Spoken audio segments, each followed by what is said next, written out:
సాకార సగుణోపాసన ద్వారా భక్తి యోగాన్ని మాత్రమే ఆచరించేటువంటి వారు కటిక చీకట్లోకి వెళ్ళిపోతారు అని ఇక్కడ ఉపనిషత్ ఋషి తెలియజేయటం జరిగింది. ఎందుకని సాకార సగుణోపాసన అంటే భక్తి యోగం అంటే భగవంతుడి పట్ల భక్తి కలిగి ఉన్నప్పటికీ కూడా వాళ్ళు అంధకారంలోకి ఎందుకు వెళ్తారండి అని అంటే, ఈ సాకారోపాసన చేసేటువంటి వాళ్ళకి రూపం మీద భక్తి ఏర్పడుతుంది, ఆ రూపం మీద ఏకాగ్రత ఏర్పడుతుంది, ఒక విశ్వాసం కలుగుతుంది. అదిగో అలా ఎవరికైతే విశ్వాసం కలుగుతుందో అలాంటి వాళ్ళు వాళ్ళ యొక్క కోరికలు కనుక తీరుతూ ఉన్నట్లయితే ఇక అతడే దేవుడు, ఆ రూపమే నిజమైనటువంటి దేవుడు, మిగిలినటువంటి వాళ్ళు ఎవరు కూడా సరైనటువంటి దేవుళ్ళు కాదు అనేటువంటి ఒక భావన వస్తుంది. లేదా ఇతర దేవతల్ని పూజించేటువంటి వాళ్ళు ఎవరైతే ఉన్నారో వాళ్ళంతా కూడా ఏమీ తెలియనటువంటి వాళ్ళు, అజ్ఞానులు, మూర్ఖులు అనేటువంటి తేలిక భావం కూడా ఏర్పడుతుంది. దాంతో దైవదూషణ చేసినట్లు అవుతుంది.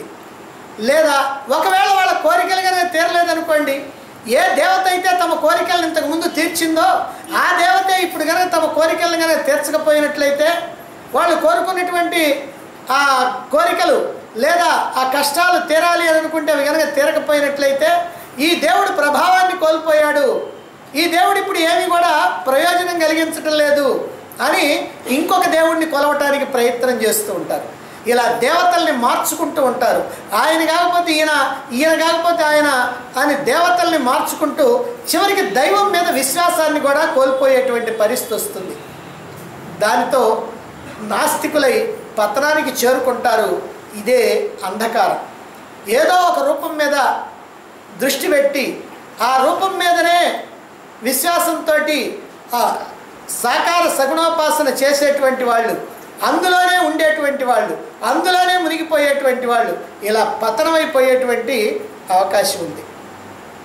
అలా కాకుండా కేవలం నిరాకార నిర్గుణోపాసన అనేటువంటి ధ్యానయోగంలో ప్రవేశించినటువంటి వాళ్ళు ఎంతకాలం ధ్యానం చేసినప్పటికీ కూడా మనస్సు ప్రాపంచికమైనటువంటి విషయాల మీదకి వెళుతూ ఆ ధ్యానం కుదరకుండా ఉండేటువంటి పరిస్థితి ఉంది. ఎందుకని అది కుదరదు అని అంటే దానికి సంబంధించినటువంటి అర్హత ముందు లేదు కాబట్టి. ఏమిటో అర్హత? ధ్యానానికి కూర్చోవాలి అని అంటే ఒకటి జ్ఞానము కావాలి, రెండు మనస్సు ఏకాగ్రత కావాలి. అంటే మనస్సు ప్రాపంచికమైనటువంటి విషయాల మీదకి పోకుండా భోగాసక్తి తగ్గిపోయి ఆ మనస్సు ప్రశాంతమై ఉండాలి. అలాగనే భగవత్ తత్వం ఏమిటో తెలిసి ఉండాలి. ఈ రెండు ఉన్నప్పుడే ఆ నిరాకార నిర్గుణోపాసన చక్కగా సాగుతుంది, ఆ ధ్యానం లేదా నిధిధ్యాసన చక్కగా సాగుతుంది. అప్పుడే ధ్యానంలో ముందుకు పోవటం జరుగుతుంది. మరి అలా కాకుండా మరి కర్మయోగాన్ని ఆచరించకుండా ఉన్నటువంటి వాళ్ళు, సాకార సగుణోపాసన చేయకుండా ఉన్నటువంటి వాళ్ళు, ఆ భక్తి యోగం అంటే భగవంతుని మీద భక్తి లేనటువంటి వాళ్ళు, మనస్సులో ఉన్నటువంటి తమోగుణ రజోగుణాలని వదిలించుకోకుండా ఉన్నటువంటి వాళ్ళు, అటువంటి వాళ్ళు ధ్యానంలో కూర్చున్నప్పటికి కూడా మనస్సు నిలకడగా ఉండదు, మనస్సు పరిపరి విధాల పరుగులు తీస్తూ ఉంటుంది. దాని కారణంగా వాళ్ళు ఏ రకమైనటువంటి అనుభూతిని కూడా చెందలేరు. అందువల్ల వాళ్ళు కటిక చీకట్లోకి ప్రవేశిస్తారు అని ఇక్కడ ఉపనిషత్ ఋషి తెలియజేస్తూ ఉన్నారు. మరైతే ఏమంటే రెండు వదిలేయాలనా? ఎందుకనంటే సాకార సగుణోపాసన అంధకారంలోకి తీసుకెళ్తుంది, నిరాకార నిర్గుణోపాసన అంధకారంలోకి తీసుకెళ్తుంది. కనుక రెండు వదిలేయమంటారా అంటే కాదు. సాకార సగుణోపాసన వల్ల ఒక ప్రయోజనం ఉంది, నిరాకార నిర్గుణోపాసన వల్ల ఒక ప్రయోజనం ఉంది అని ఇక్కడ ఉపనిషత్ ఋషి తెలియజేస్తున్నాడు. ఆ తెలియజేయటం కూడా ఈ విషయాలన్నీ కూడా మేము మా గురువులు, పూర్వీకులైనటువంటి మా గురువులు చెప్పారు, బుద్ధిమంతులైనటువంటి మా గురువులు చెప్పారు, వాళ్ళు చెప్పినటువంటి విషయాన్నే మేము చెబుతున్నాము అని ఎంతో వినమ్రతతో తెలియజేస్తూ ఉన్నారు. మరి ఇలా బోధించినటువంటి గురువు కేవలం నిరాకార నిర్గుణోపాసనతో కూడినటువంటి ధ్యానయోగాన్ని కానీ లేదా సాకార సగుణోపాసనతో కూడుకున్నటువంటి భక్తి యోగాన్ని కానీ ఏదో ఒక దాన్ని కనుక అనుష్ఠించినట్లయితే ఏదో ఒక ప్రయోజనమే సిద్ధిస్తుంది కానీ పూర్తి ప్రయోజనం సిద్ధించదు అని హెచ్చరించి, మనకి పూర్తి ప్రయోజనం కనుక కలగాలి అని అంటే, పరమాత్మ సాక్షాత్కారం కలగాలంటే, మోక్షం కనుక కలగాలంటే ఉపాయం ఏమిటో తర్వాత మంత్రంలో తెలియజేస్తున్నారు. 14వ మంత్రం చూడండి. సంభూతించ వినాశంచ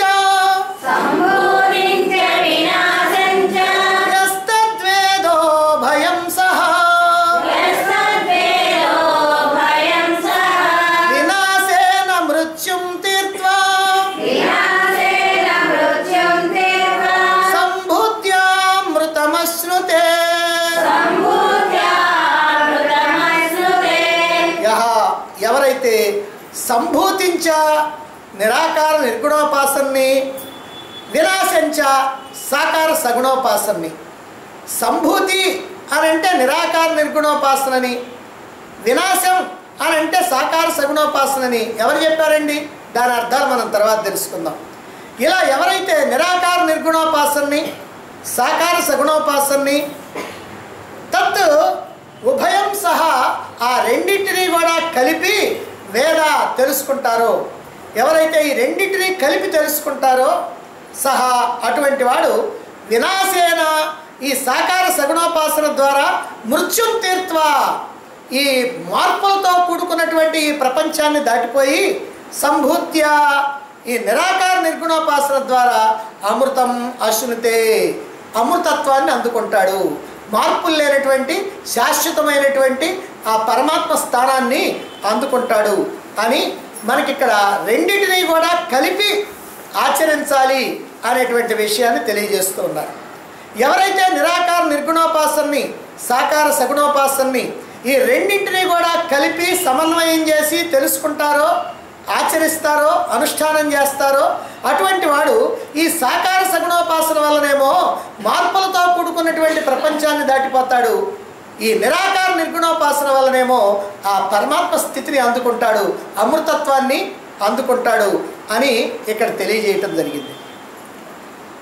సాకార సగుణోపాసన, నిరాకార నిర్గుణోపాసన అనేటువంటి ఈ రెండింటిలో కూడా ఒక్కొక్క దాన్ని మాత్రమే ఆచరిస్తే ఒక్కొక్క ప్రయోజనం మాత్రమే సిద్ధిస్తుంది అని ఇంతకుముందు మంత్రంలోనే మనం తెలుసుకున్నాం. మరి పూర్తి ప్రయోజనం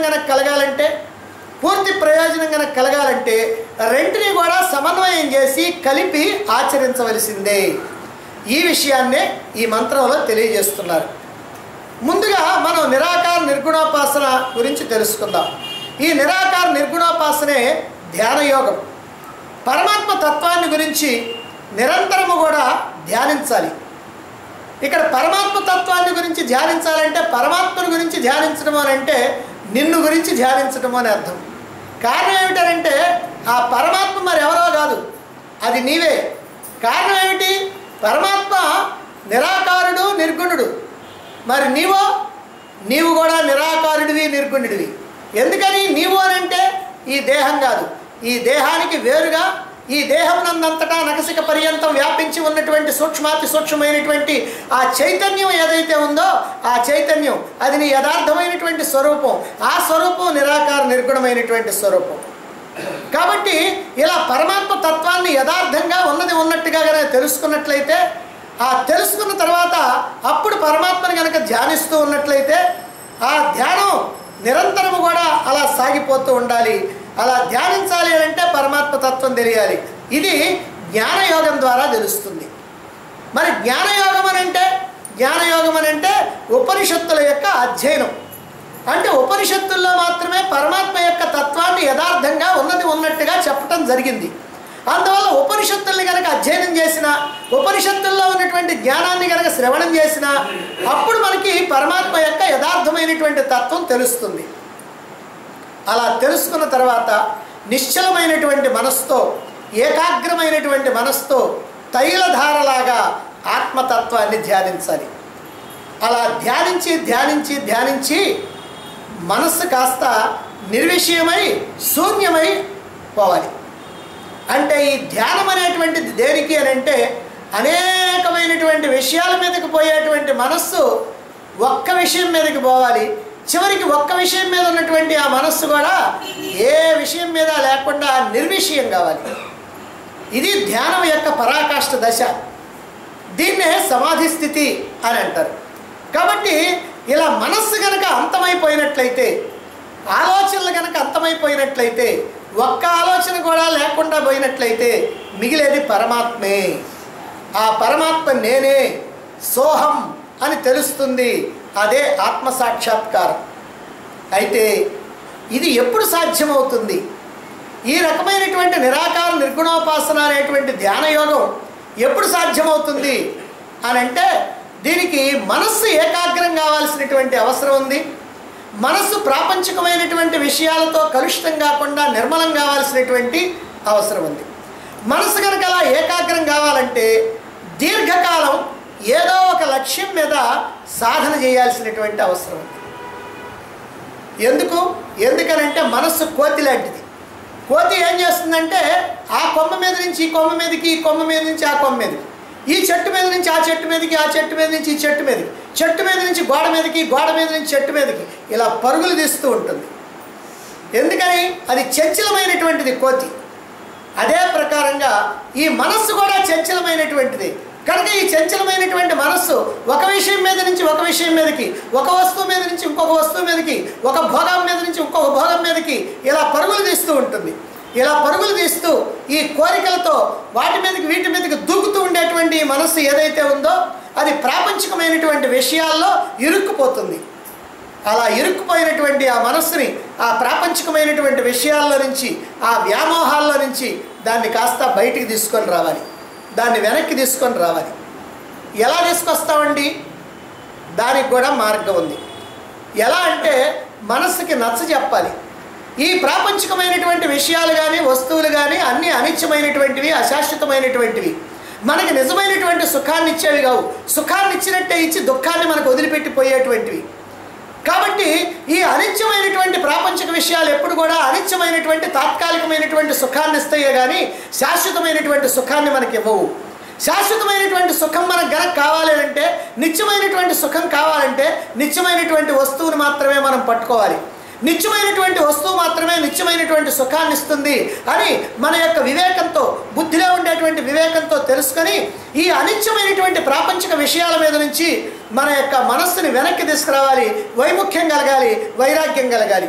ఈ వైరాగ్య భావన కలిగినప్పుడే మనస్సు ప్రపంచంలో నుంచి వెనక్కి వస్తుంది. అప్పుడే మనస్సు నిర్మలమవుతుంది, నిష్కల్మషమవుతుంది, వాసనారహితమవుతుంది. ఏ రకమైనటువంటి వాసనలు లేకుండా నిష్కల్మషమయ్యేటువంటి స్థితి ఆ మనస్సు. ఇలా నిర్మలమైనటువంటి మనస్సు ఏదైతే ఉందో ఆ నిర్మలమైనటువంటి మనస్సుని ఏదో ఒక లక్ష్యం మీద మనం నిలపాలి, ఒక రూపం మీద నిలపాలి, లేదా కొన్ని గుణాలు ఏవైతే ఉన్నాయో ఆ గుణాలు కలిగినటువంటి ఇష్ట దేవత మీద మనం నిలపాలి. ఇదే సాకార సగుణోపాసన. అంటే ఆ రూపాన్ని దర్శిస్తూ, ఆ గుణాలని భావిస్తూ, ఆ మహాత్యాన్ని గమనిస్తూ, ఆ రూపాన్ని కన్నులతో దర్శిస్తూ తన్మయం చెందాలి. తన్మయం, తత్మయం, తన్మయం అంటే అదే అయిపోవాలి.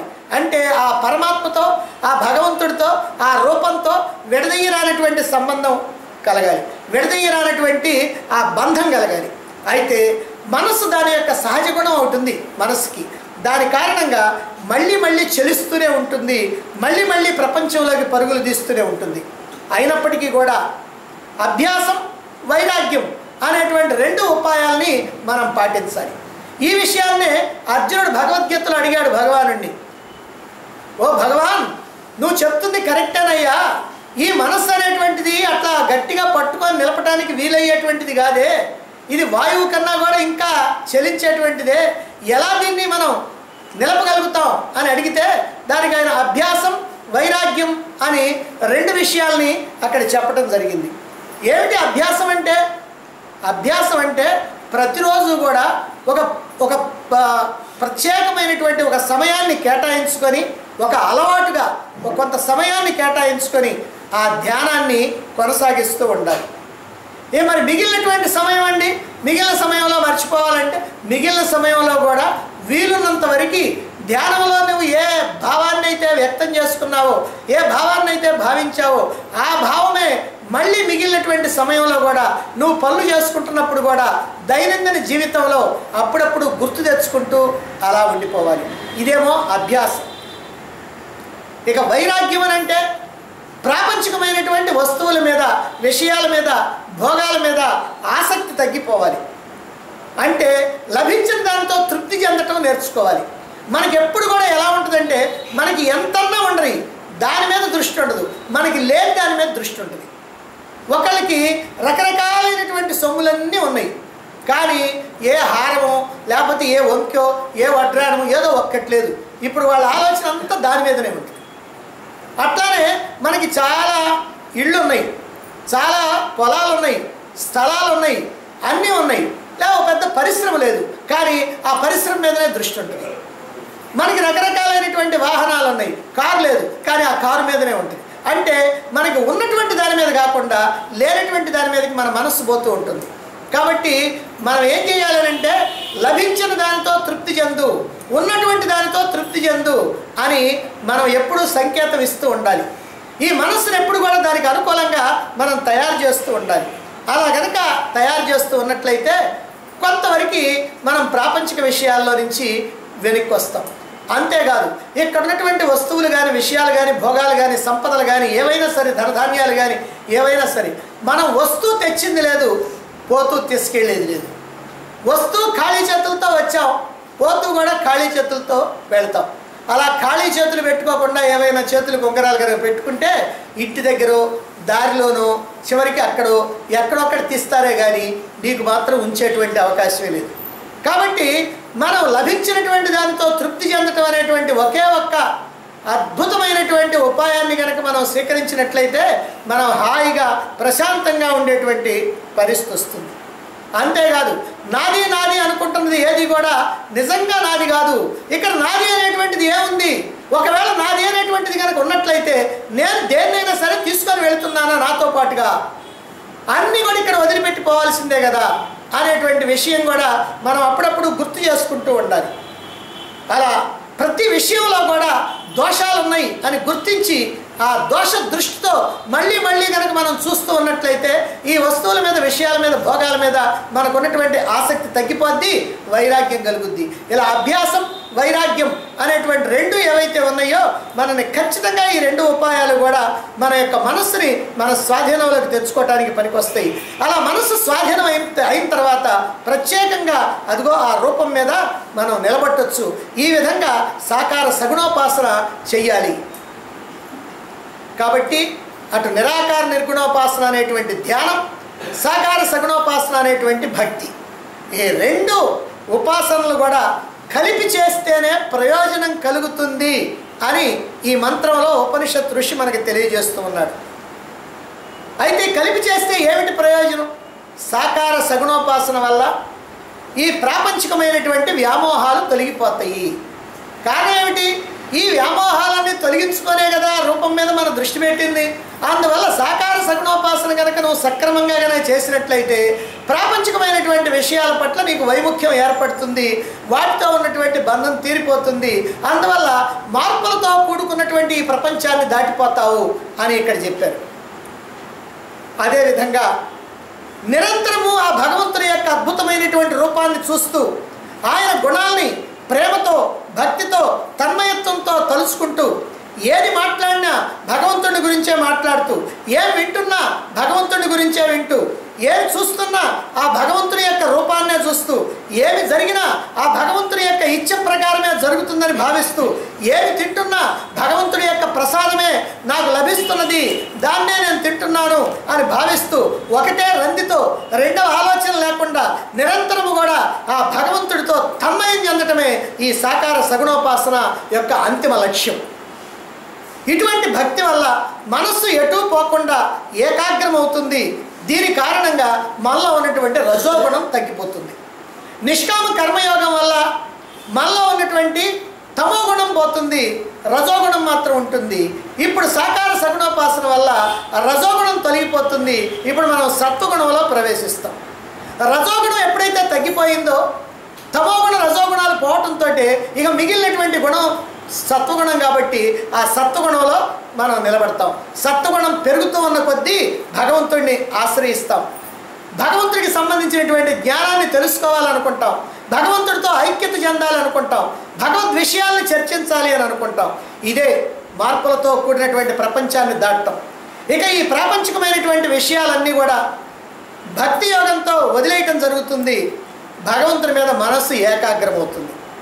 ఇలా ఏకాగ్రమైనటువంటి ఈ మనస్సుని ప్రపంచం మీదకి పరుగులు తీయకుండా ఉన్నటువంటి ఈ మనస్సుని, పరమాత్మ యొక్క భావనతో నిండిపోయినటువంటి ఈ మనస్సుని, నిష్కల్మషమైనటువంటి ఈ మనస్సుని, నిరాకారుడు, నిర్గుణుడు, సర్వవ్యాపి అయినటువంటి ఆ పరమాత్మని తైలధారలాగా ధ్యానించడం కుదురుతుంది. ధ్యానము అని అంటే కొద్దిసేపు అలా భగవంతుడిని ధ్యానించడం, కొద్దిసేపు ప్రపంచ విషయాలను ధ్యానించడము అనేది కాకుండా నిరంతరము కూడా ఆ పరమాత్మ యొక్క ధ్యానంలోనే మన మనస్సు నిలబడిపోతుంది. అలా ధ్యానించగా ధ్యానించగా ధ్యానించగా చివరికి మనస్సు నిర్విషయమైపోతుంది. అదే ఆత్మానుభూతి, అదే ఆత్మసాక్షాత్కారం, అదే అమృతత్వ స్థితి. అంటే ఈ ధ్యానం కాస్త సమాధిలో ప్రవేశిస్తుంది. అంటే ధ్యానంలో ఒకే ఒక్క పరమాత్మ మీద మన యొక్క దృష్టి ఉంటుంది. అంటే ఒక్క ఆలోచన ఉంటుంది. అంతకుముందు అన్ని ఆలోచనలు ఉన్నాయి, ప్రపంచానికి సంబంధించిన ఆలోచనలు అనేక ఉన్నాయి, అవి పోయినాయి. ఇప్పుడు పరమాత్మ సంబంధించినటువంటి ఒకే ఒక్క ఆలోచన ఉంది. అందులో సత్వగుణంతో నువ్వు గనక ఉన్నట్లయితే ఆ పరమాత్మను వదిలిపెట్టలేవు. అందుకని ఎప్పుడు కూడా పరమాత్మ మీదనే నీ యొక్క దృష్టి ఉంటుంది. కానీ ఆ ఒక్క ఆలోచన కూడా పోతేనే నీకు యథార్థమైనటువంటి పరమాత్మ సాక్షాత్కారం జరుగుతుంది. అందువల్ల ఈ ధ్యానించి ధ్యానించి ధ్యానించి అలా నిరంతర ధ్యానంతో చివరికి సమాధి స్థితిలో ప్రవేశిస్తావు. సమాధి స్థితిలో మనస్సు కాస్త అంతమైపోద్ది. ఆ మనస్సు అంతమైనప్పుడు సత్యదర్శనం, పరమాత్మ దర్శనం అనేటువంటిది జరుగుతుంది. అదే ఆత్మానుభూతి, అదే మోక్షం, అదే సాక్షాత్కారం, అదే అమృతత్వ స్థితి అని ఇక్కడ చెప్పుకుంది. ఈ ప్రకారంగా కర్మ, భక్తి, జ్ఞాన, ధ్యాన యోగాలన్నింటినీ కూడా సమన్వయం చేయడం ద్వారానే ఈ బ్రహ్మ సాక్షాత్కారం పొందటం జరుగుతుంది అని మనకి 9 నుంచి 14 వరకు, 9, 10, 11 అది ఒక సెట్, 12, 13, 14 ఇది ఒక సెట్. ఈ 2 సెట్ల అంటే 2, 3, 6 శ్లోకాల ద్వారా, 6 మంత్రాల ద్వారా మనకి ఇక్కడ అర్థమవుతుంది. ఈ 6 మంత్రాలు మనకి ఏమి నిర్దేశిస్తున్నాయి అంటే, నీవు సాక్షాత్కారాన్ని కనుక పొందాలంటే కర్మయోగం, భక్తి యోగం, జ్ఞానయోగం, ధ్యానయోగం అనేటువంటి వాటిని 4ని కూడా కలిపి నువ్వు ఆచరించాల్సిందే అనేటువంటి విషయాన్ని తెలియజేస్తుంది. ఇక సంభూతి, వినాశనం అనేటువంటి 2 పదాలు మనకి ఇక్కడ వచ్చినాయి. వాటికి మనం ఏం చెప్పుకున్నాం? సంభూతి అని అంటే నిరాకార నిర్గుణోపాసనని, వినాశనం అంటే సాకార సగుణోపాసనని చెప్పుకున్నాం. ఎందుకని అట్లా చెప్పాల్సి వచ్చింది అనేటువంటి విషయాన్ని ఆలోచించాలి. సంభూతి అని అంటే, భూతి అంటే సంపద, సంభూతి అని అంటే పరమాత్మ యొక్క సంపద, మంచి సంపద, గొప్ప సంపద అని, నశించినటువంటి సంపద. కాబట్టి అది పరమాత్మ సంపదతో ఐక్యం కావటం కనుక సంభూతి. ఆ పరమాత్మతో ఐక్యం కావటం, ఈ నిరాకార నిర్గుణ పరమాత్మతో ఐక్యం కావటమే కాబట్టి అది నిరాకార నిర్గుణోపాసన. ఇక వినాశనం అని అంటే ప్రాపంచిక విషయాలన్నింటినీ కూడా త్యజించి విడిచిపెట్టేసేయటం. అంటే ఈ ప్రాపంచిక విషయాల్ని విడిచిపెట్టడం లేదా అహంకారాన్ని విడిచిపెట్టడం, ఏదైతే అహంకారాన్ని నాశనం చేయటం ఏదైతే ఉందో అదిగో దానికి వినాశనం అన్నారు. ఈ 2 పదాలు కూడా ఇక్కడ వాడటం జరిగింది ఈ మంత్రంలో. ఈ సాధనలో బ్రహ్మ సాక్షాత్కారానికి అర్హత కలుగుతుంది. ఆ బ్రహ్మ సాక్షాత్కారం ఎలా అనుభవంలోకి వస్తుంది, ఆ బ్రహ్మ సాక్షాత్కారం అనుభవం ఎలా ఉంటుంది, ఇంకా ఏమైనా ఆటంకాలు ఉన్నాయా? కేవలం ఈ కర్మ, భక్తి, జ్ఞాన, ధ్యాన 4 యోగాల్ని ఆచరిస్తే సరిపోతుందా? ఇంకా ఏమైనా మనకి ఆ పరమాత్మ సాక్షాత్కారానికి ఆటంకం వస్తుందా? ఒకవేళ ఉంటే ఆ ఆటంకాన్ని మనం తొలగించుకోవడం ఎట్లా అనేటువంటి విషయాన్ని రాబోయే మంత్రంలో తెలియజేస్తూ ఉన్నారు. అలాగనే ఇక్కడ సంభూతి, వినాశం నిన్న మనం చెప్పుకున్నాం. ఈ ఉపనిషత్తు చాలా చాలా చాలా రకాలుగా చాలామంది దాన్ని వ్యాఖ్యానించడం జరిగింది. ఎవరిష్టం వచ్చినట్టు వాళ్ళు వ్యాఖ్యానించారు. మొత్తం మీద ఏమిటి తేలిందనంటే దీన్ని సరిగ్గా తెలుసుకోవటం చాలా కష్టమని తేల్చారు. అందుకని ఒక ఆయన పేరు ఉమటాచార్యులు, అంటే శంకరాచార్యుల వారి యొక్క భావంతో విభేదించినటువంటి ఆయన ఏం చెప్తారంటే సంభూతి అని అంటే బ్రహ్మమని, వినాశం అని అంటే శరీరం అని, శరీరం నశించిపోయేది కనుక. అంటే ఆయన ఏం చెప్తారంటే ఈ సంభూతి, వినాశనం ఈ 2టిని కలిపి ఆచరించండి అని ఈ మంత్రంలో చెప్పారు కదా. అందుకని ఆ బ్రహ్మ సాక్షాత్కారానికి ఉపయోగపడే సాధనలన్నీ కూడా ఈ శరీరంతో జీవించి ఉన్నంత వరకు చేస్తూ చేస్తూ చేస్తూ చివరికి జ్ఞానంతో బ్రహ్మ సాక్షాత్కారాన్ని పొందు అని ఈ 2టిని కలిపి చెప్తారు. మరి ఈ 2టిని అయితే ఇక్కడ కలిపారు, కానీ మళ్ళీ అవతల ఉన్నటువంటి ఆ సెట్కి మాత్రం ఆయన చెప్పింది సూట్ కావట్లేదు. అంటే ఇలా ఎక్కడికక్కడే చెప్తున్నారు, కానీ మొత్తానికి కలగలిసినట్టుగా చెప్పటం లేదు.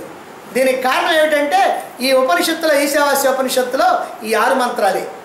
ఈ 6 మంత్రాలు కూడా ఎవరికి కూడా కొరుకుడు పట్టలేదు, ఎంతటి వాళ్ళకు కూడా కొరుకుడు పడతలేదు, ఎవరు చెప్పింది కూడా సంతృప్తిగా ఉండటం లేదు. అయితే ఇప్పుడు ఇక్కడ మనం చెప్పుకున్నటువంటిది ఏదైతే ఉందో అక్కడ చెప్పినటువంటి 3 9, 10, 11 మంత్రాలు, ఇక్కడ చెప్పినటువంటి 12, 13, 14 మంత్రాలు, ఈ మొత్తం మంత్రాల ద్వారా మనం నేర్చుకున్నటువంటి విషయం ఏమిటో ఒక్కసారి సాఫీగా గుర్తు చేసుకుంటే బాగుంటుంది అనేటువంటి ఉద్దేశంతో ఈ మొత్తం సారాన్ని కూడా ఒక్కసారి వినిపించాలి అని నేను ప్రయత్నం చేస్తున్నా. అంటే మనం పరమాత్మ సాక్షాత్కారాన్ని పొందాలి. ఇది మానవ జీవితం యొక్క పరమార్థం. ఆ పరమార్థాన్ని మనం సాధించడానికి, ఆ పరమ లక్ష్యాన్ని మనం సాధించడానికి ఏ సాధనలు చేయాలి, ఎలా చేయాలి, ఏ జాగ్రత్తలు తీసుకోవాలి అనేటువంటి విషయాల్ని పరోక్షంగా ఈ 6 మంత్రాల్లో నిక్షిప్తం చేయటం జరిగింది అనేది నా భావన. ఆ భావనకు అనుగుణంగా ఇప్పుడు ఈ 6 మంత్రాల యొక్క సారాన్ని ఒకసారి మీ ముందు ఉంచడానికి ప్రయత్నం చేస్తాను. మానవ జన్మ అనేటువంటిది వచ్చింది ముక్తిని అందుకోవటం కోసమే. ముక్తి లేదా మోక్షము అని అంటే జన్మరాహిత్యమే. అంటే మళ్ళీ జన్మంటూ లేకుండా కేవల పరమాత్మ స్థితిలో ఉండిపోవటమే. ఇలా ముక్తిని అందుకునేంతవరకు, మోక్షాన్ని అందుకునేంతవరకు మళ్ళీ మళ్ళీ మళ్ళీ మళ్ళీ జన్మలు ఎత్తుతూ ఉండవలసింది, మళ్ళీ మళ్ళీ పుడుతూ మళ్ళీ మళ్ళీ చస్తూ ఉండవలసింది. అయితే ఇలా ఎన్ని జన్మలు ఎత్తినప్పటికీ కూడా, ఆ జన్మల్లో ఎన్ని రకాలైనటువంటి భోగాలు అనుభవించినప్పటికీ కూడా మళ్ళీ కొన్ని దుఃఖాలు కూడా అనుభవించాలి. ఆ దుఃఖాలు భోగాలు అన్నీ అనుభవిస్తూ మళ్ళీ మళ్ళీ జన్మలు ఎత్తాల్సిందే తప్ప ఈ జన్మలకి అంతం అంటూ మాత్రం లేదు. జన్మలుంటే ఏమండి అంటారా? జన్మలుంటే దుఃఖాలు తప్పవు. కాబట్టి ఈ దుఃఖాలన్నీ కూడా శాశ్వతంగా తొలగిపోవాలంటే, శాశ్వతమైనటువంటి ఆనందం కనుక కలగాలంటే దానికి ఒక్కటే మార్గం. ఏమిటనంటే ముక్తిని పొందటం లేదా మోక్షాన్ని పొందటం ఒక్కటే మార్గం. ఆ ముక్తిని లేదా మోక్షాన్ని పొందినప్పుడే ఆత్యంతిక దుఃఖ నివృత్తి, శాశ్వత ఆనంద ప్రాప్తి. అంటే దుఃఖాలన్నీ సంపూర్ణంగా తొలగిపోవటం, శాశ్వతమైనటువంటి ఆనందం కలగటం. కాబట్టి ఆ మోక్షాన్ని అందుకోవటమే మానవ జీవిత పరమార్థం. అందుకోసమే మనం ఈ లోకంలోకి ఈ మానవ జీవితాన్ని, మానవ జన్మని, మానవ శరీరాన్ని తీసుకొని వచ్చాం. కాబట్టి ఎప్పుడో ఒకప్పుడు ఏదో ఒక జన్మలో, ఏదో అంతకుముందు జన్మల్లో చేసుకున్నటువంటి సుకృతం కారణంగా మనం ఆ భగవంతుడి వైపుకు తిరగక తప్పదు. ఆ భగవంతుడితో తాదాత్మ్యం చెందక తప్పదు. ఇంతకీ భగవంతుడితో తాదాత్మ్యం చెందవలసింది ఏమిటి? మన శరీరమా, మనస్సా, బుద్ధ, ఇంద్రియాల, ప్రాణాల, ఏమిటి? ఏది మనస్సు భగవంతుడితో తాదాత్మ్యం చెందాలి అని అంటే మనస్సు. ఈ మనస్సే భగవంతుడితో తాదాత్మ్యం చెందాలి. మనస్సు కనుక భగవంతుడితో కనుక కలిసిపోయినట్లయితే, ఐక్యమైపోయినట్లయితే, ఆ మనస్సు అనేటువంటిది ఆత్మలో అంతమైపోతే ఆత్మ మాత్రమే మిగులుతుంది. అదే ఆత్మానుభూతి, అదే మోక్షం. ఇప్పుడు సముద్రం నుంచి బయటపడినటువంటి ఉప్పు గల్లు ఉందనుకోండి, అది అనేకమైనటువంటి ప్రదేశాలు తిరుగుతూ ఉంది. ఉప్పు ఎక్కడ తయారవుద్ది అంటే సముద్రంలో తయారవుద్ది. ఆ తయారైనటువంటి ఉప్పు బస్తాలకు ఎత్తి ఊళ్ళల్లోకి తీసుకొచ్చి అమ్ముతారు. అమ్మితే వాటిని కొనుక్కున్నటువంటి వాళ్ళు ఏం చేస్తారంటే ఆ ఉప్పు కళ్ళుగా ఉంటుంది కాబట్టి దాన్ని మెత్తగా చేయటం కోసం పూర్వకాలంలో రోట్లో వేసి తొక్కేవాళ్ళు. ఇప్పుడు కనుకైతేనేమో మిక్సీలో వేసుకుంటున్నారు. పూర్వకాలంలో రోట్లో వేసి తొక్కుతారు. ఆ రోట్లో వేసి ఆ రోకల బండితోటి తొక్కుతా ఉంటే ఒక్కొక్కటి ఎగిరెగిరి పడతా ఉంటుంది. ఆ ఎగిరెగిరి పడతా ఉంటే కాస్త ఒడ్డుకొచ్చి పడతా ఉంటే వాళ్ళు ఏం చేస్తారు, మళ్ళీ దాన్ని కాస్త లోపలికేసి మళ్ళీ తొక్కుతూ ఉంటారు. అది పిండి అయిపోయిన దాకా తొక్కుతూ ఉంటారు. దానికి కష్టాలు ఎప్పుడు తీరుతాయి?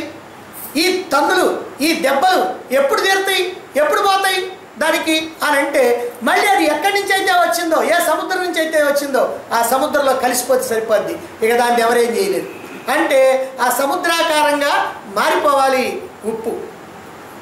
అదే ప్రకారంగా మనం కూడా ఈ ఉప్పు గల్లు ఎట్లయితే సముద్రంలో నుంచి వచ్చిందో మన యొక్క మనస్సు కూడా ఆత్మలో నుంచి వచ్చింది. ఈ ఆత్మలో నుంచి వచ్చినటువంటి ఈ మనస్సు ఏం చేస్తుందంటే ఈ ప్రపంచంలో తిరుగుతూ ఉంది. ఎట్లా తిరుగుతూ ఉంది? ఒక దేహాన్ని ధరించి తిరుగుతూ ఉంది. ఈ దేహాన్ని ధరించి తిరుగుతూ కొన్ని కష్టాలు, కొన్ని సుఖాలు అలా పొందుతూ ఉంది. ఇలా పొందిన తర్వాత మళ్ళీ అవ్యక్తంలోకి పోద్ది. దేహాన్ని వదిలిపెట్టి అక్కడ తిరుగుద్ది. అక్కడ నరకం, స్వర్గం అని ఆ భోగాలు, కష్టాలు అన్నీ అనుభవిస్తూ ఉంటుంది. మళ్ళీ ఇంకో శరీరం తీసుకొని మళ్ళీ ఇక్కడికి వచ్చింది. మళ్ళీ కష్టాలు, దుఃఖాలు. మళ్ళీ దేహాన్ని వదిలిపెట్టి మళ్ళీ అక్కడికి పోద్ది. మళ్ళీ దేహాన్ని తీసుకొని ఇక్కడికి వచ్చింది. దేహాన్ని వదిలిపెట్టి అవ్యక్తంలోకి, దేహాన్ని తీసుకొని వ్యక్తంలోకి ఇలా తిరుగుతా అనేకమైనటువంటి జన్మలు ఎత్తుతూ ఉంటుంది. మరి ఇక్కడ ఈ ప్రకృతి ఏం చేస్తుందంటే ఆ ఉప్పుగల్లు కనుక ఏ రకంగా అయితే ఎగిరెగిరి పడతా ఉంటే మళ్ళీ కిందకేసి ఆ రోకల బండితోటి కొడుతుంటుందో, ఈ ప్రకృతి కూడా మనం ఎంత ఎగిరెగిరి పడతా ఉన్నా మళ్ళీ కాస్తామని మళ్ళీ ఈ ప్రపంచంలోకేసి మళ్ళీ పైన తొక్కుతూ ఉంటుంది. ఈ కష్టాలు, దుఃఖాలు, బాధలు అనేటువంటి దాంతో మొట్టికాయలు వేస్తూ ఉంటుంది. మరి ఎప్పుడు మనకి ముక్తి, ఎప్పుడు మనకి విముక్తి, ఎప్పుడు విడుదల, ఎప్పుడు మనం శాశ్వతమైనటువంటి ఆనందాన్ని పొందేది, ఈ కష్టాలన్నింటినీ పోగొట్టుకునేది అని అంటే ఈ మనస్సు ఏ ఆత్మ నుంచి అయితే వచ్చిందో మళ్ళీ ఆత్మలో కలిసి ఆత్మాకారంగా మారిపోవాలి. అదొక్కటే మనకున్నటువంటి మార్గం, అంతకంటే మరొక మార్గం లేనే లేదు. కాబట్టి ఈ ప్రపంచంలో అంతటా తిరిగి తిరిగి తిరిగి అనేకమైనటువంటి బాధలు పడి చివరికి ఆత్మతో చేరి ఆత్మతో తాదాత్మ్యం చెందాలి, ఆత్మాకారంగా మారాలి. అదే మోక్షం. ఒక నది ఉందనుకోండి, ఆ నది కూడా అంతే, ఎక్కడో కొండల్లో కోనల్లో ప్రారంభం అవుద్ది, అలా పరుగులు తీసుకుంటూ వస్తుంటుంది. ఆ ఎత్తు నుంచి పల్లానికి డాములు కింద పడతా ఉంటుంది, అలా పరుగులు తీస్తూ ఉంటుంది. పరుగులు తీసి పరుగులు తీసి పరుగులు తీసి పరుగులు తీసి చివరికి ఎక్కడికి వెళ్ళుద్ది? నా పతి గతి అయినటువంటి సముద్రుడిని చేరుకోవాలని పరుగులు తీసుకుంటూ సముద్రానికి చేరుద్ది. సముద్రాన్ని చేరిన తర్వాత సముద్రాకారంగా మారిపోద్ది. అప్పుడు దాని యొక్క పరుగులన్నీ ఆగిపోయి ప్రశాంతంగా ఉంటుంది. అదే ప్రకారంగా ఆత్మ అనేటువంటి సాగరంలో నుంచి బయటకు వచ్చినటువంటి ఈ మనస్సు అనేటువంటి నది పరుగులు తీసి పరుగులు తీసి పరుగులు తీసి చివరికి ఆత్మ అనేటువంటి సాగరాన్ని చేరి ఆత్మాకారంగా మారితేనే దానికి ప్రశాంతత. సరే, ఇంతకీ ఆత్మ లేదా పరమాత్మ ఎక్కడుంది? ఈ మనస్సు అనేటువంటిది ఎక్కడుంది? పరమాత్మ ఏమో ఈ ప్రపంచానికి ఆధారంగా, ప్రపంచమునందంతటా ఉండి ప్రపంచానికి ఆధారంగా ఉంది. ఈ ప్రపంచంలో అంతటా పాలలో వెన్నలాగా, నువ్వుల్లో నూనెలాగా అంతటా వ్యాపించింది. మరి మనస్సేమో ఈ ప్రపంచంలో తిరుగుతూ ఉంది. ఎందుకు తిరుగుతూ ఉంది? అదిగోనండి, అది కావాలి, ఇది కావాలి, ఇది కావాలి, అది కావాలని వస్తువుల కోసం, విషయాల కోసం, భోగాల కోసం వాటి మీద ఉన్నటువంటి వ్యామోహంతో తిరుగుతూ ఉంటుంది. మరైతే ఇలా తిరిగేటువంటి ఈ మనస్సు ఆ ప్రశాంతంగా ఉండేటువంటి ఆత్మతో కలవాలంటే దీని యొక్క పరుగులు కాస్త ఆగాలి. అంటే ఈ ప్రాపంచికమైనటువంటి వస్తువుల, విషయాల, భోగాల యొక్క వ్యామోహం కాస్త తగ్గాలి. ఆ వ్యామోహాల నుంచి మనస్సుని కాస్త వదిలించి శుద్ధి చేసి, నిర్మలం చేసి, నిష్కల్మషం చేసి ఆ పరమాత్మతో ఐక్యం చేయాలి. ఇదే మోక్షం అందుకునేటువంటి ఆ స్థితి. అయితే దీన్ని ఎలా మనం సాధించాలి? ఇక్కడ చెప్పుకున్నదంతా ఏమిటనంటే ఆత్మలో నుంచి వచ్చింది మనస్సు, బాధలు పడతా ఉంది, ప్రపంచంలో తిరుగుతూ ఉంది. దీని బాధలు పోవాలంటే, హాయిగా ఆనందంగా ఉండాలంటే మళ్ళీ ఆత్మలో కలవాలి. ఈ మనస్సు ఆత్మలో కలవటానికి ఓ చక్కని రాజమార్గాన్ని ఇదిగో ఇక్కడ ఈ 6 మంత్రాలు కూడా మనకి తెలియజేసినాయి. ఏమిటా రాజమార్గం? ఒకటి, మన యొక్క మనస్సు ప్రపంచంలో తిరుగుతూ ప్రాపంచికమైనటువంటి విషయాల్లో ఇరుక్కొని ఉంది కాబట్టి ముందు మన యొక్క మనస్సుని ప్రాపంచికమైనటువంటి విషయ వ్యామోహాల నుంచి వెనక్కి మళ్ళించాలి. ఏదో ఆనందం పొందాలని, సుఖాల్ని, భోగాల్ని పొందాలని ప్రపంచంలో విహరించేటువంటి ఈ మనస్సుకి నిజమైనటువంటి ఆనందం ఈ ప్రపంచంలో లేదు, శాశ్వతమైనటువంటి ఆనందం ఈ ప్రపంచంలో లేదు, ఈ అనిత్యమైనటువంటి విషయాల్లో కానీ, వస్తువుల్లో కానీ, భోగాల్లో కానీ లేదు అని తెలియజెప్పాలి. అలా తెలియజెప్పి ఈ కోరికల్ని, వ్యామోహాల్ని అరికట్టాలి. సాధారణ జీవితాన్ని గడపడానికి అలవర్చుకోవాలి. సాత్విక ఆహారాన్ని భుజించడానికి అలవాటు చేసుకోవాలి. భోగాసక్తిని తగ్గించుకోవాలి. ఇవన్నీ చేసిన తర్వాత శాస్త్రవిహితమైనటువంటి కర్మల్ని ఎటువంటి కోరిక లేకుండా, ఫలాసక్తి లేకుండా, నేను చేస్తున్నాననేటువంటి అహంకారం లేకుండా నిర్లిప్తంగా చేస్తూ ఉండాలి. 10 మందికి ఉపయోగపడేటువంటి కర్మలు చేస్తూ ఉండాలి. ఇతరులని బాధ పెట్టేటువంటి కర్మలు చేయకుండా ఉండాలి. పుణ్యకర్మలు, సత్కర్మలు చేయాలి. శాస్త్ర విరుద్ధమైనటువంటి కర్మలు, చెడ్డ కర్మలు, పాపకర్మలు అవి చేయకుండా ఉండాలి. ఇదే కర్మయోగం. కాబట్టి ఇది మొట్టమొదటి స్టెప్. ఈ స్టెప్ వేసిన తర్వాత మరి ఏం చేయాలి? ఇలా చేస్తూ చేస్తూ ఉంటే మనస్సు కొంతకాలానికి ఏమవుతుందనంటే మనసులో ఉన్నటువంటి కోరికలు తగ్గిపోతూ ఉంటాయి. కారణం ఏమిటి? చేసేటువంటి కర్మలు కోరిక లేకుండా చేస్తున్నావు కాబట్టి, ఫలితం మీద ఆసక్తి లేకుండా చేస్తున్నావు కాబట్టి నీ మనస్సులో ఆ కోరికల గోల తగ్గిపోతూ ఉంటుంది. దాంతో మనస్సు ఈ ప్రాపంచికమైనటువంటి విషయాల పట్ల వ్యామోహాన్ని వదిలిపెడుతుంది, భోగాల పట్ల ఆసక్తి తగ్గిపోతుంది. ఇలా ఆసక్తి తగ్గిపోయినటువంటి ఈ మనస్సుని అలా వదిలేస్తే మళ్ళీ పోద్ది. అందుకని దాన్ని అలా వదిలేయకూడదు, దానికి ఒక ఆధారం కల్పించాలి. ఈ మనసుకి ఒక అలవాటు ఉంది. ఏమిటి అలవాటు అంటే ఎప్పుడు తిరగటం అనమాట. దీని మీదకి తిరిగేటువంటి అలవాటు ఉంది కాబట్టి మళ్ళీ తిరగటానికి అవకాశం లేకుండా దీనికి ఒక ఆధారాన్ని కల్పించాలి. ఆ ఆధారమే భగవంతుడు. అంటే మనస్సుని భగవంతుడు అనేటువంటి స్తంభానికి కట్టేసేయాలి. అలాగని కట్టేస్తే ఆ మనస్సు ఎప్పుడు కూడా తిరిగితే ఆ స్తంభం చుట్టూ, భగవంతుడు అనేటువంటి స్తంభం చుట్టూ తిరుగుద్దే కానీ ఇంకెక్కడికి పోవటానికి వీల్లేదు. కాబట్టి ఒక రూపం, ఒక నామం, ఒక గుణం, ఈ రూప నామ గుణాలతో కూడుకున్నటువంటి ఒక దేవతా రూపాన్ని, ఇష్ట దైవాన్ని ఏదైతే ఉందో దాన్ని ఆరాధించడం ప్రారంభించాలి. ఇంతకాలం ప్రాపంచిక విషయాల చుట్టూ తిరిగినటువంటి ఈ మనస్సు ఇప్పుడు సాకార సగుణ రూపం చుట్టూ, ఆ దేవత చుట్టూ, నీ ఇష్ట దైవం చుట్టూ తిరగటం మొదలు పెడుతుంది. ఇప్పుడు ఆ రూపాన్ని చూస్తూ, దాన్నే పూజిస్తూ, దాన్నే ఆరాధిస్తూ, దానికే నమస్కరిస్తూ, దాన్నే స్మరిస్తూ, దాన్నే భజిస్తూ, దాన్నే ధ్యానిస్తూ, దాని గురించే వింటూ, దాని గురించే మాట్లాడుతూ నిరంతరము కూడా దానితోనే తన్మయత్వం చెందాలి. అలా ఎల్లప్పుడూ కూడా ఈ మనస్సంతా కూడా ఇక పూర్తిగా ఆ పరమాత్మ అంటే నీ ఇష్టదైవం, నీ ఇష్టమైనటువంటి రూపం, గుణం ఏదైతే ఉందో ఆ గుణంతో కూడినటువంటి ఆ దైవం చుట్టూ కూడా తిరుగుతూ ఉండాలి. దాన్ని విడిచిపెట్టి ఒక్క క్షణం కూడా ఉండలేనటువంటి స్థితి నీలో కలగాలి. అదిగో ఆ దేవతా రూపాన్ని తలుచుకుంటే నీలో పరవశం కలగాలి. ఆహా అని ఆ పరవశం అంటే ఆ భగవంతుడిని విడిచిపెడితే ఇంకేముంది, అదే నాకు కావాల్సింది అనేటువంటి భావన రావాలి. ఇది భక్తి యోగం. ఇక మూడవది, ఇటువంటి నిజమైనటువంటి ప్రేమ, నిజమైనటువంటి భక్తి ఆ దైవం మీద కనుక నీకు ఏర్పడినట్లయితే దాని కారణంగా నీ మనస్సు ఆ దేవతా రూపంలోనే చక్కగా నిలిచి ఉంటుంది. ఆ రూపం మీదనే ఏకాగ్రమవుతుంది. అన్ని వైపులా పరుగులు తీయటం ఆగిపోతుంది. ఇలా ఏకాగ్రత సాధించిన తర్వాత అసలు ఈ దేవతా రూపం ఏమిటి, దీని అసలు స్వరూపం ఏమిటి, ఇంతకాలం నేను ఈ రూపాన్ని భజిస్తున్నా, ఈ రూపాన్ని పూజిస్తున్నా, అసలు ఏమిటి రూపం అనేటువంటి ఆలోచన వస్తుంది. దాంతో ఈ దేవతా స్వరూపం వెనక ఉన్నటువంటి అసలైనటువంటి పరమాత్మ తత్వాన్ని తెలుసుకోవాలనేటువంటి తపన కలుగుతుంది. దానితో అన్వేషణ ప్రారంభిస్తాం. ఏమిటిది, దైవం అంటే ఏమిటి, భగవంతుడు అంటే ఏమిటి, పరమాత్మ అంటే ఎవరు, ఆ పరమాత్మ యొక్క యథార్థమైనటువంటి స్వరూపం ఏమిటి అనేటువంటి విషయాన్ని తెలుసుకోవాలని ప్రారంభిస్తాం. ఈ భగవత్ తత్వాన్ని గురించి యథార్థంగా తెలియజెప్పేటువంటివి ఉపనిషత్తులు, వేదాంత శాస్త్రాలు, అలాగే ఈ ఉపనిషత్తుల సారమైనటువంటి భగవద్గీత. కాబట్టి వీటి ద్వారా వీటిని గురించి తెలుసుకోవాలి అనేటువంటి భావన ఉంటుంది. ఆ తెలుసుకోవటం కూడా నీకు పూర్తిగా నీ మనస్సుకి ఎక్కేటట్టుగా, నీ బుద్ధిలో ఆ జ్ఞానం నిలబడేటట్టుగా ఒక సద్గురువు దగ్గరికి వెళ్ళి, ఓ శాస్త్రం తెలిసినటువంటి సద్గురువు దగ్గరికి వెళ్ళి ఆయన దగ్గర, ఆయన సమ్ముఖంలో కూర్చొని ఈ విషయాలన్నీ కూడా నేర్చుకోవాలి. అలా శాస్త్రజ్ఞాన సంపన్నులు, బ్రహ్మనిష్ఠులు, కరుణా సముద్రులైనటువంటి సద్గురువుల్ని సేవించి వాళ్ళ ద్వారా ఈ శాస్త్రాల్లో, ఈ వేదాంత గ్రంథాల్లో ఉన్నటువంటి భగవతత్వాన్ని చక్కగా తెలుసుకొని నిరంతరం కూడా ఆ విషయాల్ని మననం చేసుకుంటూ ఉండాలి. అంటే జ్ఞానం మీద నిరంతరమైనటువంటి ఆసక్తి ఉండాలి. ఆ జ్ఞానాన్ని తెలుసుకోవాలని ఒక తపన కలగాలి. ఒక్క రోజైనా సరే, ఒక్క క్షణమైనా సరే ఆ జ్ఞానాన్ని గురించి తెలుసుకోవడానికి కనుక దూరం అయిపోతే అయ్యో దూరం అయిపోయామనేటువంటి బాధ కలగాలి.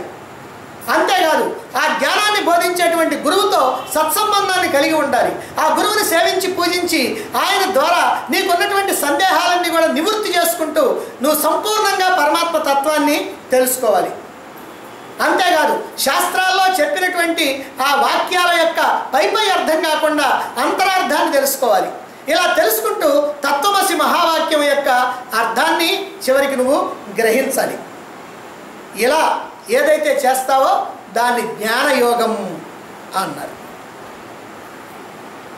ఇక ఈ కర్మయోగం, భక్తి యోగం, జ్ఞానయోగం ఈ మూడింటిని కూడా అనుష్ఠించిన తర్వాత, ఈ భగవతత్వాన్ని తెలుసుకున్న తర్వాత ఒక ప్రశాంతమైనటువంటి ప్రదేశంలో ఆసనాన్ని ఏర్పాటు చేసుకొని కళ్ళు మూసుకొని తైలధారలాగా ఏకాగ్రమైనటువంటి చిత్తంతో పరమాత్మ తత్వాన్ని గురించి ధ్యానించాలి.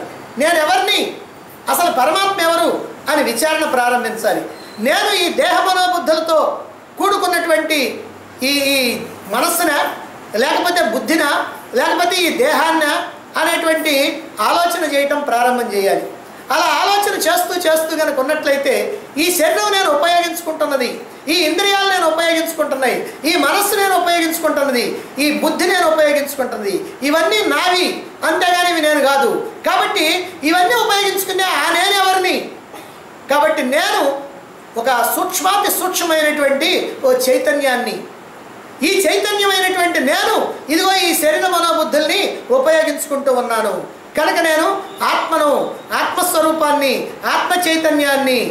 కాబట్టి ఈ ఆత్మ చైతన్యమైనటువంటి నేనే ఆ పరమాత్మని. ఆ పరమాత్మ నిరాకారుడు, నిర్గుణుడు, నేను నిరాకారుణ్ణి, నిర్గుణుణ్ణి అని శుద్ధమైనటువంటి బుద్ధి ద్వారా ధ్యానించి ఇంతవరకు జీవుడిగా వ్యవహరించినటువంటి తాను భగవంతుడిగా ఆరాధించబడినటువంటి ఆ దివ్య చైతన్యం రెండు ఒక్కటే అని ఒక చివరికి ఆ అనుభూతిని పొందాలి. అలా అనుభూతిని పొందే వరకు ఈ ధ్యాన సాధన సాగించాలి. ఇదే ధ్యాన యోగం. ఇక చివరిగా ఈ ధ్యానాన్ని కొనసాగించగా ధ్యానించేటువంటి నీవు, ధ్యానించబడేటువంటి పరమాత్మ, చేసేటువంటి ధ్యానము, ఈ మూడు ఒక్కటైపోతాయి. అదే త్రిపుటి ఏకం కావటం. త్రిపుటి అని అంటే ధ్యానించేవాడు, ధ్యానించబడేది, ధ్యానము, ఈ మూడు కూడా ఒక్కటైపోవాలి. అదే త్రిపుటి నశించటం, అదే సమాధి స్థితి, అదే మోక్ష స్థితి, అదే పరమాత్మ అనుభూతి, అదే పరమాత్మ సాక్షాత్కారం. కాబట్టి ఈ 4 మార్గాల్ని తెలుసుకొని ఎవరైతే సక్రమంగా మనస్ఫూర్తిగా ఏ రకమైనటువంటి మినహాయింపులు లేకుండా వీటిని అనుష్ఠానం చేస్తారో అటువంటి వాళ్ళకి ముక్తి తథ్యం. అటువంటి వాళ్ళు మోక్షాన్ని అందుకోవటం ఖాయం అనేటువంటి విషయాన్ని మనం ఈ ఉపనిషత్తు ద్వారా తెలుసుకోవచ్చు. ఇక మనసుకు అంటినటువంటి 3 కల్మషాలు ఉన్నాయి. సత్వ, రజస్తమో గుణాలు. ఈ సత్వ, రజస్తమో గుణాలు కూడా మనలో మనం ఈ చేస్తున్నటువంటి సాధన కారణంగానే వెళ్ళిపోతూ ఉంటాయి. కర్మయోగాన్ని ఆచరించినప్పుడేమో తమో గుణం పోద్ది, భక్తి యోగాన్ని ఆచరిస్తేనేమో రజోగుణం పోద్ది. మరి కర్మయోగాన్ని, భక్తి యోగాన్ని ఆచరించేటప్పటికీ రజోగుణ, తమో గుణాలు రెండు కూడా పోయినాయి. కాబట్టి ఇక మనలో ఉండేటువంటిది సత్వగుణం మాత్రమే. ఈ సత్వగుణం మంచి గుణమే. ఈ గుణంలో ఉన్నప్పుడే మనం జ్ఞానాన్ని ఆర్జించాలనేటువంటి తపన ఏర్పడుతుంది. మళ్ళా సత్వగుణం కనుక మలినమైతే ఈ జ్ఞానాన్ని ఒక పక్క ఆర్జిస్తున్నా మళ్ళీ ప్రపంచంలోకి పరుగులు తీస్తూ ఉంటాం. అలా కాకుండా మనం ఎప్పుడైతే మలినం లేనటువంటి సత్వగుణంలో ఉంటామో ఎల్లప్పుడూ కూడా పరమాత్మ జ్ఞానంలోనే మనకి పరమ ప్రీతి కలుగుతుంది. దాని మీదనే మనకి తపన కలుగుతూ ఉంది. అప్పుడే మనం ఈ జ్ఞానాన్ని ఆర్జిస్తాం.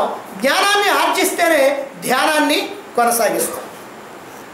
సత్వగుణం అనేటువంటిది మంచి ఆలోచనలు చేసేటువంటి స్థితి, పరమాత్మ సంబంధమైనటువంటి ఆలోచనలు చేసేటువంటి స్థితి. మరి ఇటువంటి స్థితి ఏదైతే ఉందో ఈ సమాధి స్థితిలో ఆలోచనలన్నీ కూడా ఆగిపోవాలి. కానీ సత్వగుణం కనుకుంటే పరమాత్మ ఆలోచన ఒక్కటి మిగిలిపోయి ఉంటుంది. మిగిలిన అన్ని ఆలోచనలు పోయి పరమాత్మ సంబంధమైనటువంటి ఆలోచన మాత్రం మిగిలిపోతుంది. కానీ ఇది ధ్యానంలో అయితే మాత్రం బాగానే ఉంది. కానీ సమాధి స్థితిలో పరమాత్మ సాక్షాత్కారాన్ని అందుకోవాలంటే ఈ సత్వగుణం కూడా అడ్డమే.